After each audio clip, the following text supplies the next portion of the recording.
بسم اللہ الرحمن الرحیم۔ السلام علیکم۔ ماہ سفر کے آخری بدھ کا مخصوص وظیفہ۔ سنا ہے کہ اگر کوئی سفر کے آخری بدھ کو سورۃ علم نشرہ، سورۃ التین، سورۃ نصر اور سورۃ اخلاص 80 بار پڑھے تو اس مہینے کے ختم ہونے سے پہلے وہ غنی ہو جائے گا۔ کیا یہ بات درست ہے؟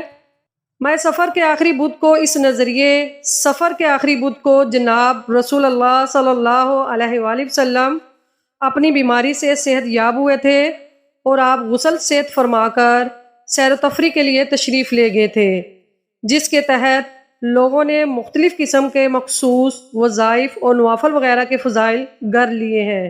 حالانکہ تاریخی اعتبار سے صحیح بات یہ ہے کہ آپ صلی اللہ علیہ وآلہ وسلم کی بیماری سفر کے آخری دنوں میں شروع ہوئی تھی اور ربیع اول میں جا کر ختم ہوئی تھی، لہٰذا یہ تمام باتیں اور نظریات من گھڑت ہیں۔